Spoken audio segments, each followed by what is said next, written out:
Welcome to the Explore Podcast. I am Sam Householder, the Communications Manager for Elkhart Public Library. With me, as always, our Chief Marketing Officer, Trevor. And this month, we are featuring Sonya Overman, our Growing Readers Coordinator, right? Yeah, okay. I think so. All right. And how long have you been with us, Sonya? Let's just start there. 4 years. Well, yeah, almost 4 years. Okay. And you have the rare perspective of you created your own position. I did. Creating your own job. What a magical experience.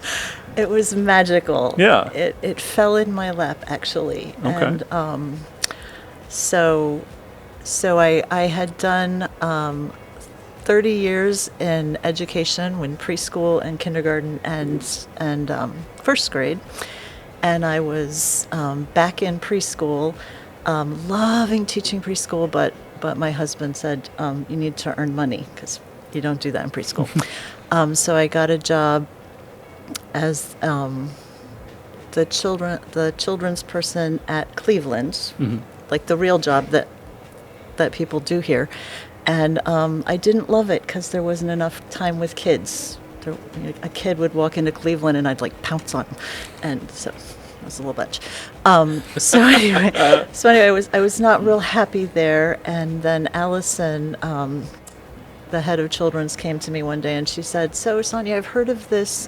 Muncie Library has this program where they do tutoring with kids, and I wanted to figure out how to do that, but I don't really know how to do it." And I was like, "Sign me up," because that just sounded like so perfect. And it has been. It's been all my favorite parts of teaching, mm-hmm. And an impact on the community, which I'll be honest, I did not expect when we started it. It just sounded like a fun thing to do. But I was kind of thinking, like, it's so tiny. Is it really going to matter at all? And so I've been really pleasantly surprised to find out how many kids have actually made a lot of growth in a tiny little snippet of time, 30 minutes once a week. It's very tiny, but yeah. It's mattered. Yeah, and speaking to your time as a teacher in classrooms and all that, did you find that teaching kids how to read was one of the best aspects of it? Of course, yes. And why is that?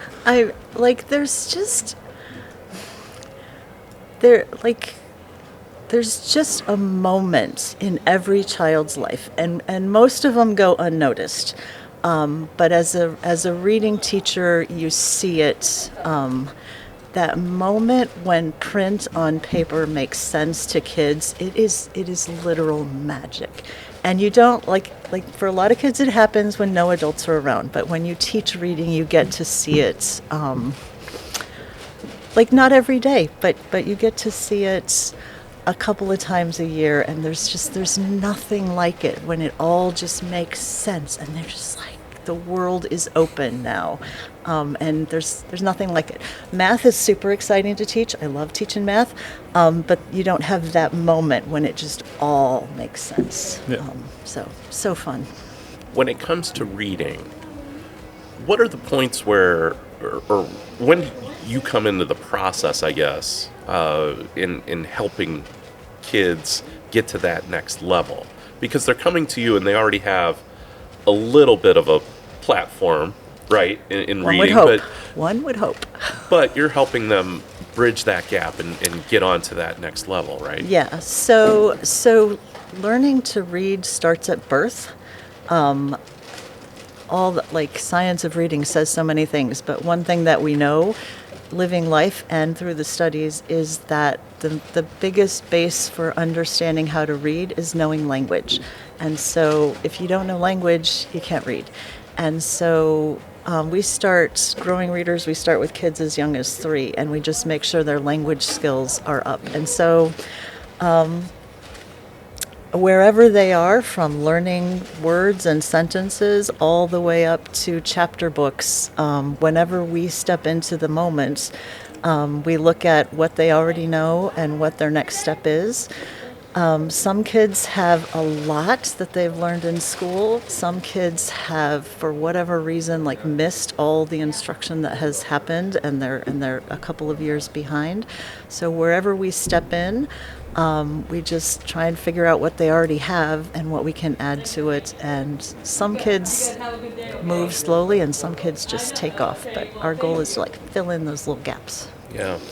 If a parent obviously around the child a lot, reading to the child, hopefully, all of these things may not be as in tune to the struggles. Right. What are some of the signs that parents should be watching for that maybe should lead them to reach out to you in Growing Readers? Well, again, depends on age of child. If you have a child in kindergarten or any kind of formal schooling and their teacher is signaling they're a little behind, then we're a great asset to like help boost them back up. If you have a preschooler or a homeschooler, sometimes parents just don't know. Like if you've got a preschooler who chatters a lot, that's a great sign they're going to do well in school. If you have a preschooler who doesn't chatter, there could be lots of reasons. They could be shy. They could be like, it could be not a problem at all, or it might be. So another thing that we offer besides Growing Readers is we offer a kindergarten assessment, what we call that, or also I've done a lot of reading consults, which the parent of a child who doesn't qualify for Growing Readers comes in, and I'll do 20 minutes of just like reading with your child, seeing where they are, what's the next step, and then I can, and so we have a lot of preschool parents who bring their child in and go like, oh, I'm not sure they're ready, and I have a little test that I do that's standardized that gives us a lot of information, and we can say like no, they're really on track, you're doing great, but keep working on these things, or maybe try this, or ooh, they're a little farther behind than we thought, maybe you should sign them up for Growing Readers. So there are other tools and ideas out there. Elkhart County is working on some ways to help parents know if their child's on track with building strong brains. But it is like, it's tricky as a parent to know what's expected. So, and also having like your child in play groups or bringing them to the library to preschool story hour and stuff kind of helps you gauge like, oh, my kid is doing about what the kids their age are doing, or ooh, maybe they're not.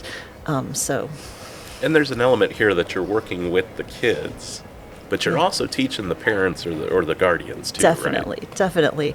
When we first started, we modeled our program off Muncie's Rocket Readers, I think is what they called it. And they did 30-minute lessons once a week. And I thought, that's never going to work.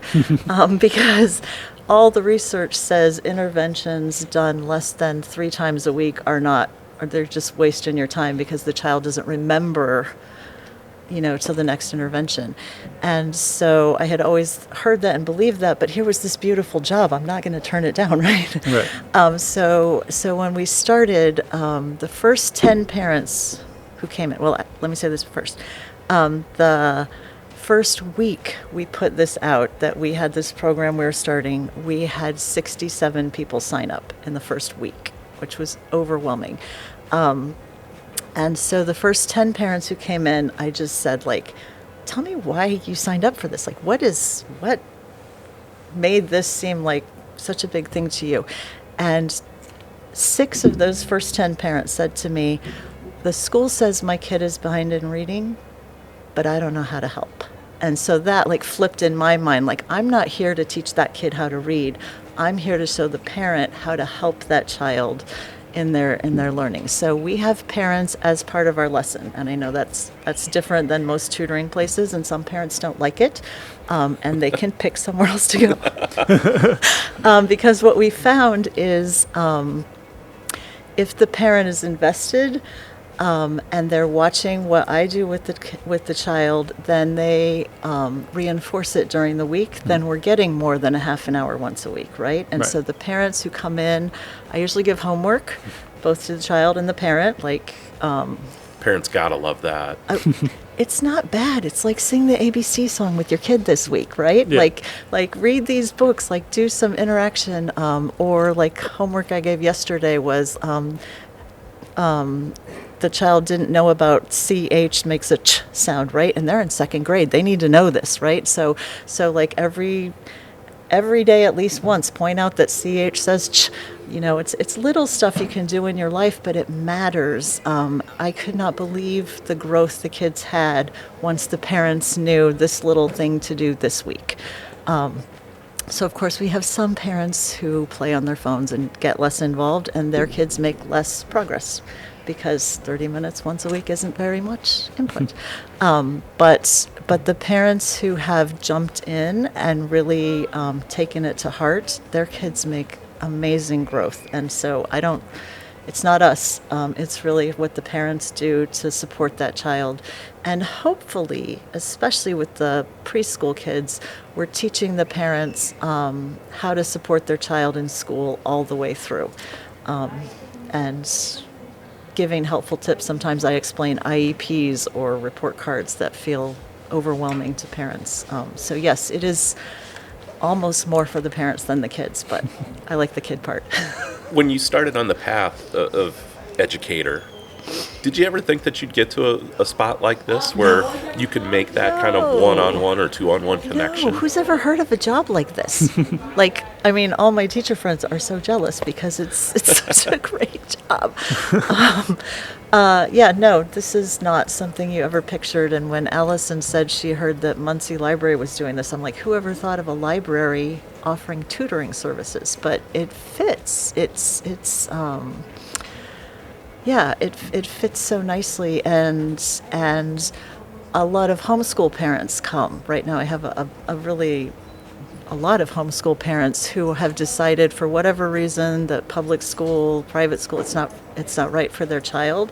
And so they're like navigating this tricky world of 10 million resources and where do I go? And so in that way, this is a great resource for them too. So I had never ever pictured anything like this, but Nice. It's fun. Yeah.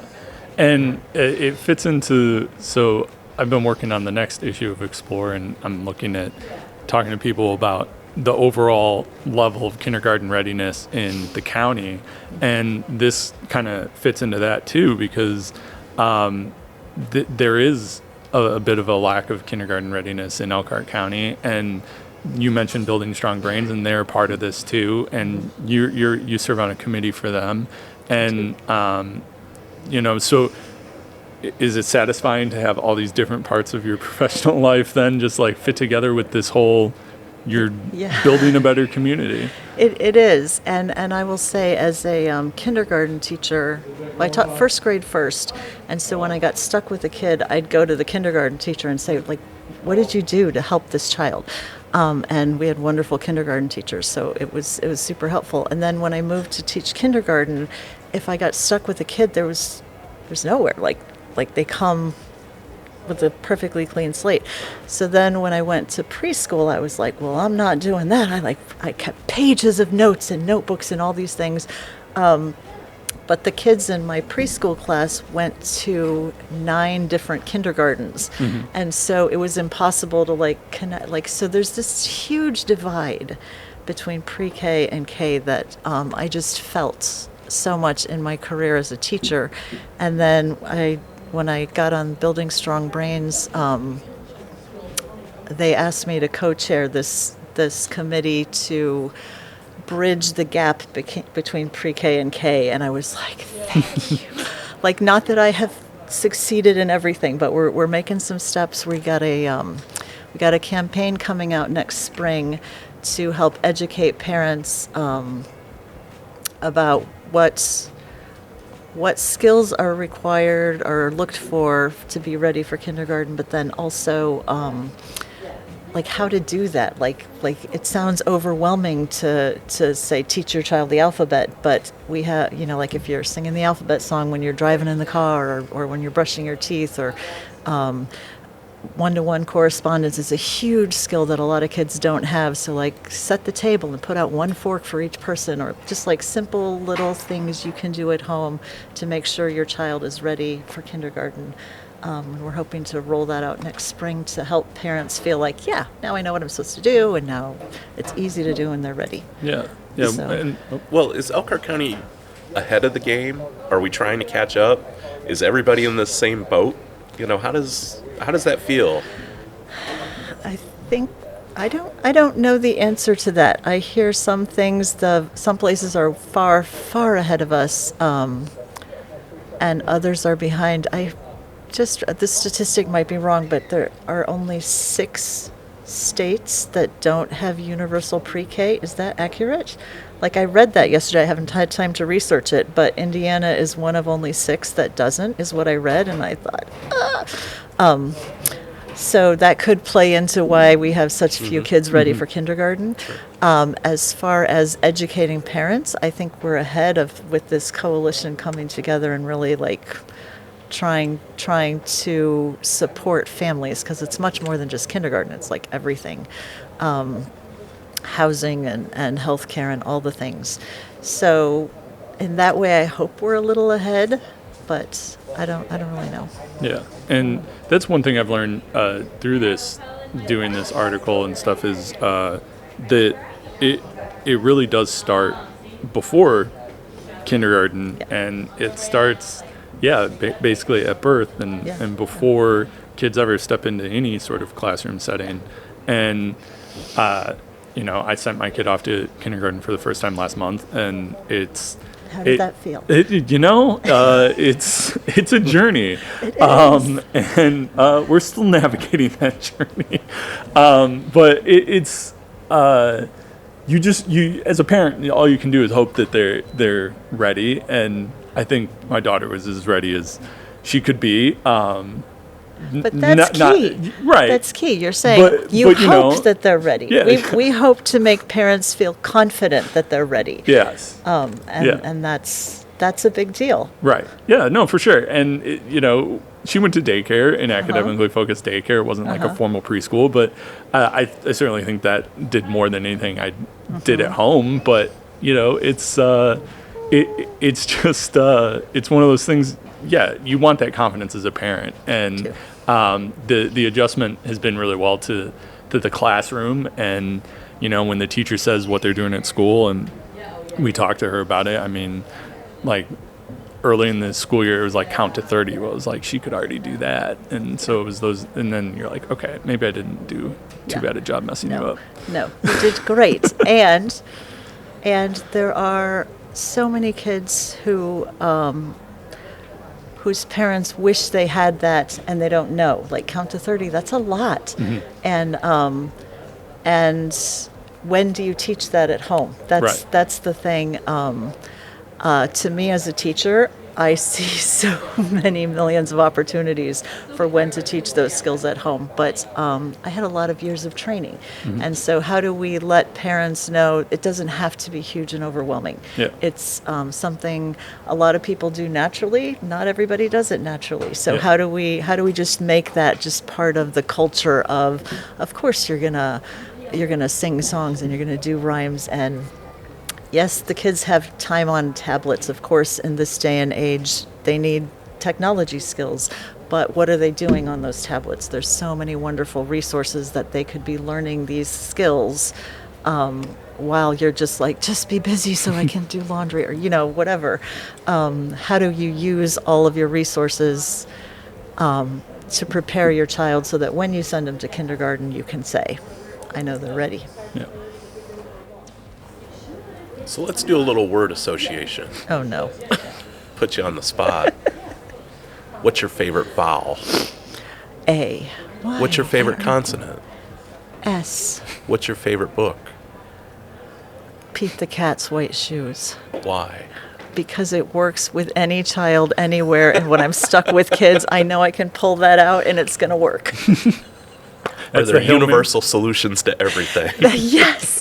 Pete the Cat's White Shoes. It always works. Excellent. Okay, interesting. Is that your favorite book to read to kids?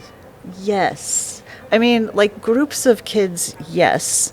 But even one-on-one in tutoring, it's almost always on my bookshelf. And Cheryl hates that book, but I love that book. Noted. All right. Well, we could get Cheryl on here to talk about this. Like in kindergarten and preschool, with groups of kids, I used it all the time because I don't know if you know the book, but in there, like Pete is walking in his white shoes and he steps in strawberries, his shoes turn red. No. Does Pete cry? Goodness, no.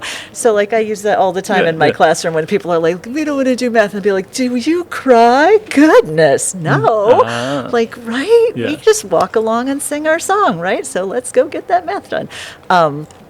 It fits for everything, and the kids learn the song quickly, so even one-on-one on tutoring, if I have a kid who's like shy or not wanting to engage or wanting to run around and pull things off the shelf, if I pull out Pete the Cat and then we start singing it, it works. Interesting. Yeah. What's the best first book for kids to read? Oh, gosh. Is there one? Is there one? No.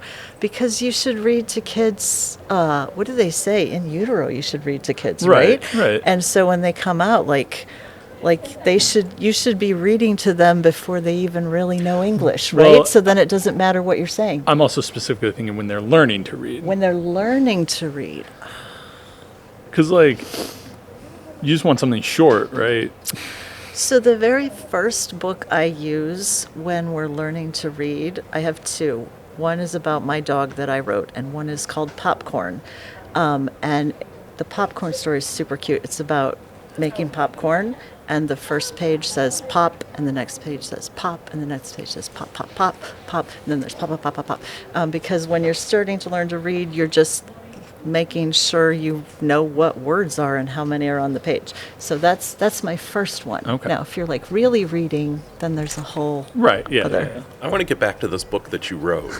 Yeah. Let's hear about this. Oh, okay. Was this a bestseller? No, I write a lot of books. Is it in our collection? No. But I have a whole bunch down in my room. I write a whole bunch of books because what I'm looking for, especially when a child's coming in and I don't know them at all, if they can't pick up a library book and read, I want to know what they do know. So I might start with that popcorn book. Do you know that? So the book that I wrote is about my dog Chewbacca, and full disclosure, I lied. I made him look bad. He's really a good dog, but I poured water on the floor to pretend he peed. But anyway, all for the good of the cause. Right. And so She will literally do anything to teach kids how to read. I will. Including shaming her dog. Including making my dog climb on my patio table to eat a snack. Because the book is just pictures of my dog, and then on every page there's no, and no. And then no words on the page where he's being good. So we see if they just say no, even though there's no words. And then the last word, he's hugging his little bear that he carries around. It says yes. And so that shows me if you're paying any attention to print when you read that book. So I have a lot of those little early books when I'm looking to see if you are paying attention to see the red balloon. Oh, I see a red balloon. I see a blue balloon. I see the green balloon. Did you notice that switch from A to the? They're not bestsellers, but they tell me a lot about what a child is seeing. Interesting. Yeah, because right now, my daughter's she's coming home with a list of sight words. And then we're like, okay, is she just memorizing them, or is she? And that's okay. That's important. Then we're jumping around, okay, which one's which is this word, which is this word, this is do them out of order, yeah, because we want her to start noticing. Wait, that said the on the last page, but it says a now. We want her to start really attending to the print.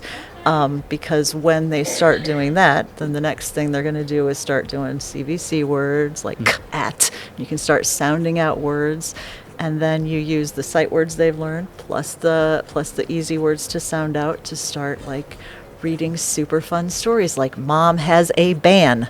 We own that book in this library. I'm so sorry to say that. Because those books are kind of painful and awful because there are few words that you can sound out with a couple of sight words to make a riveting story. But it's a necessary step. And then you start learning vowels and you get all sorts of fun stuff going on. Yeah. So. Yeah.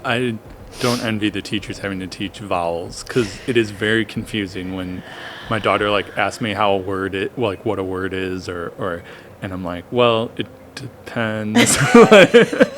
Like I don't know. Like when she was like preschool, it was like, well, you don't need to know this yet, but like eventually, like this word isn't that way. So now I have rules for all the things, because Science of Reading has said like kids need the rules for all the things. But before, when I was teaching, because I started teaching when whole language was a big thing, and back in the day, what I used to say is, like vowels are like kids, and some of them follow the rules and some of them just don't, and we'll figure them out as we go. But you can just say you'll learn the rule for that later. Right. Yeah. I'm just amazed by all of this. Yeah. And to think that you've also then had to go through these differences in teaching through the years too. Yes. Yeah. And how this has all just come together. But I think it's the skill that you show, that it doesn't matter what maybe is guiding, this guiding principle in vogue today. Well, Yeah. I was going to say, so like politics is everywhere, right? And so what we know, even when I started teaching, they had already been calling it the reading wars, is that there's a pendulum swing, and on one side is phonics, teach them to, and the other side is like, give them a book and they'll just learn. And the truth is in the middle, right?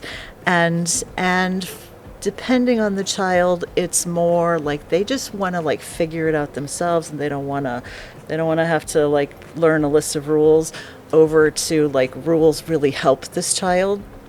But the truth is, it's all in this little span in the middle. But textbook companies need to sell books, and so we like go here, and then we go here, and we go here. But good teachers figure out after a couple of years, you live in the middle, right? Yeah. You got to teach some rules, you got to teach structure, you got to give them some freedom to figure some stuff out. And another fabulous part of this job is that I get to pick how I teach reading based on the kid, right? If you are good at figuring things out, I'm going to like listen to what you're doing and support you and maybe push you a little on your thinking. If you are just overwhelmed by everything, I'm going to teach you this rule, and I'm going to give you some words to read that fit that rule, and you're going to feel like really smart. So I get to adjust that, but it's all right there in the middle. Has that recharged you professionally? Oh my gosh, yes. So much. When I left school, we were in the big testing era, which I heard is dying down. I was testing kindergartners an hour a week at least on these tests that I never had time to teach to because I was always testing.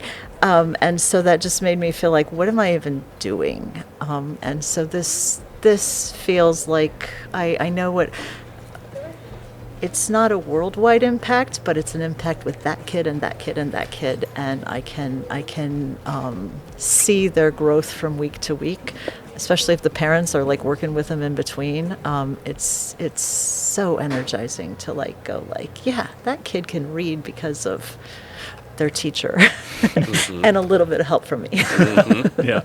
Yeah, and the other teachers I've known and talked to, I mean it is all about lighting that spark, right? And so doing it in a one-on-one situation has to be so much more rewarding. Yeah, because you see it in the moment, and if it's not lit, you can like change what you're doing, right? Like sometimes they're just like, okay, we're just going to stop this. I'm going to go get something else. We're going to try a different way because it's not working, and you can't quite do that in the classroom as much.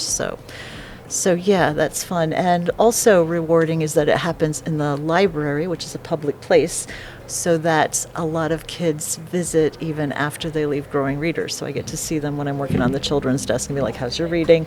And mostly positive responses from that, so that's good. When you get that teacher look in your eye, how's that reading going? It makes me jump back. I know.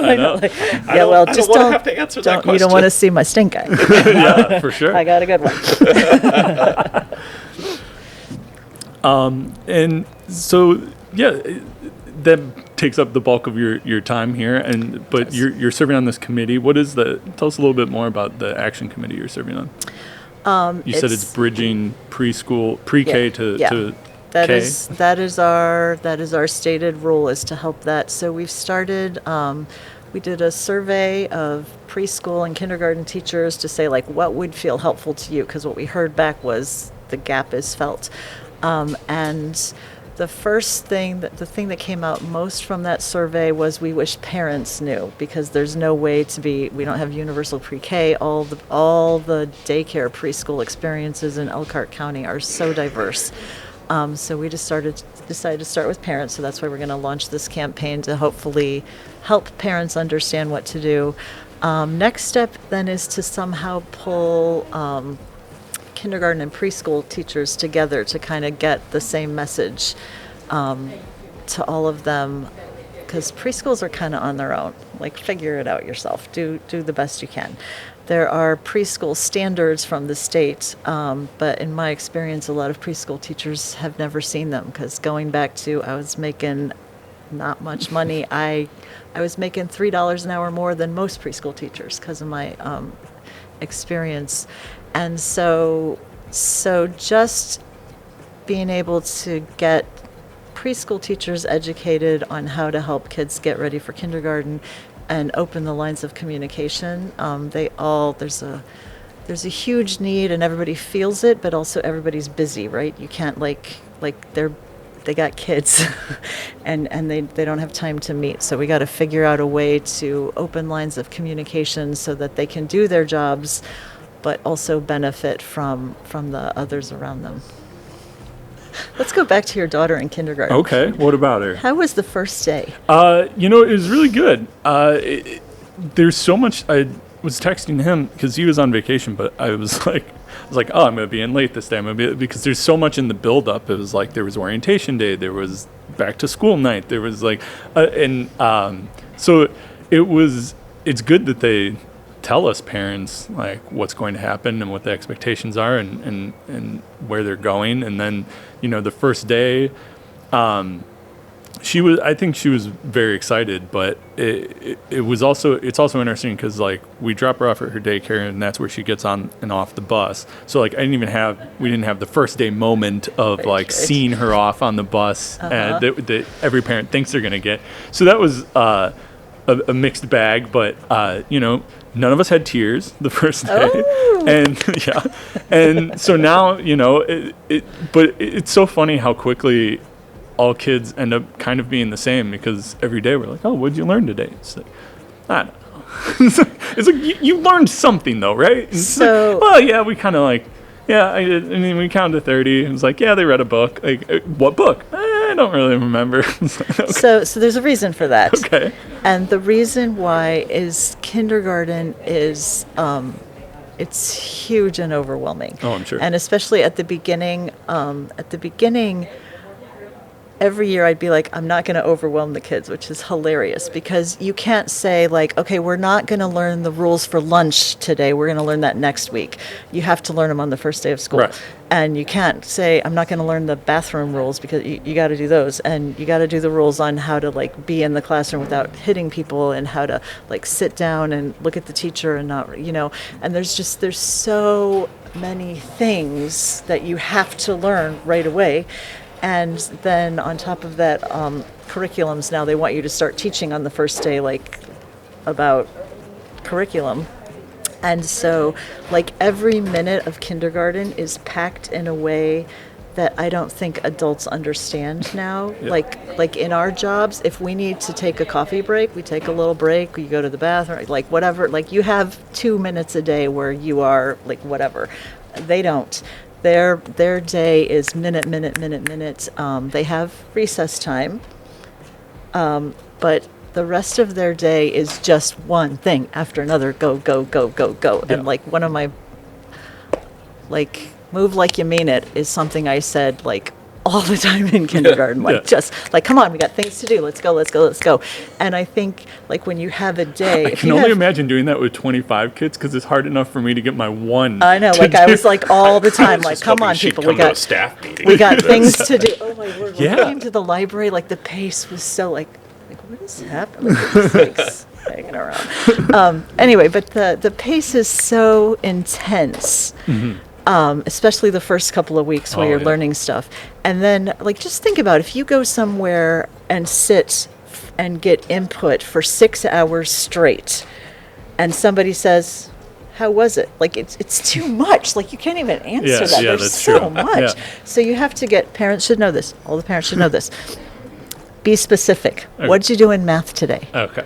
What happened? What did you have for lunch? What did you do? And then the talking will start, right? But you have to get real Starting specific. with the lunch usually does help. Yeah, but, because if you just do, how was your day? Like millions of things happened. Yeah.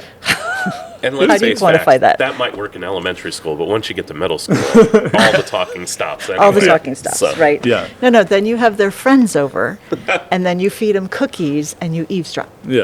Okay. All right. Noted. Top tips for all parents right here. And yeah, I've noticed that because, I mean, she comes home and she's just exhausted at the end of the day. Yeah, and it's bedtime exhausting. has just been a struggle because she's just overtired by that point Yeah. and just is Well, and in over-listening to daycare- anybody. In daycare, she took a nap. Right, yes, Right? yes. And this is now, we are gone from mostly play with some input. Like in preschool, I did like an hour and a half. We did centers and like schoolwork time. But even that was like kind of laid back to all of a sudden. Very like, structured. Very structured. And in preschool, it was all about like nurture the children. And if something comes up, there's like a learning opportunity, then gather everybody and do that thing. It's flipped. In kindergarten, you are like learning. Oh, there's a little opportunity to nurture. Now, learn. And so it's a shock to their systems. Yeah. And I will not lie, as a kindergarten teacher, at the end of the first day of school, my colleagues and I were like laying on the floor. Like, it's exhausting for everyone involved. So it's a lot, and having a kid who is ready academically helps them not feel as overwhelmed. Having a kid who has interacted with other kids helps a bunch. Having a kid who's not intimidated by strangers, that helps a bunch. But you know what? Some kids just are. And so if your child is overwhelmed easily in new experiences, letting the teacher know that at back to school night or at parent night, like those are opportunities for teachers to hear from parents like, my kid's really worried that she's not going to get lunch. Okay, then I'm going to make sure on the first day of school that I go to her and I go like, we're going to have lunch in a couple hours, right? Just like little tips like that just help make the transition better, because it's so overwhelming for everybody. 100%. And for parents too. Yeah, it is. It is. But it's been awesome, and it's fun to see her. She's starting to tell me about the friends she's making and those things, and she likes her teacher, which is always huge. So, yeah. Yeah, and the beauty of kindergarten is like it's the very first time they're their very own person. Like even in preschool, you have the parent drop off and pick up, and the parents and teachers talk every day, and the other kids see the child with the parent. And in kindergarten, like parents aren't even a thing. Yeah. Like we don't even know who has parents and who doesn't. It's funny like you say they're that. Not even. They're not. Their presence is zero. Yeah, it's funny you say that because this morning we were running late, and so we got to daycare, and I was like, well, your class is going to be coming out to get on the bus in just any minute. So like, I'm watching the door, they come out, I don't see them, so we walk in the front door, and I'm like, you just go to your classroom, and I'll catch up or whatever. And she's like, oh, I don't know if I can do that, Dad. And then she goes, I'm a big kindergartner, and walked around. I was just like, all right, she got it. And then she still ended up like getting like halfway down the hallway and coming back, but but it was fine. It was like for that minute, she was like, I think I can. She's like really working on that. Yeah. She's like, I'm a big kindergartner. And like, recognizing that takes a lot of courage, Yes. right? Yeah, That's a lot of courage to go all by yourself without your mom and dad the first time. And all the kindergartners are kind of experiencing that together. There's just a lot of emotional energy. Yes. It's a lot. It's But so exciting, too. it is a lot. I've heard it's said a lot between kindergarten teachers that teaching kindergarten is like giving birth. Like when you're in the moment at the beginning of the year, you're like, why would anyone do this? This is terrible. I hate my life. And then you get to the spring of kindergarten and you're like, this is the best job ever. Which I believed until I got this job that I have right now.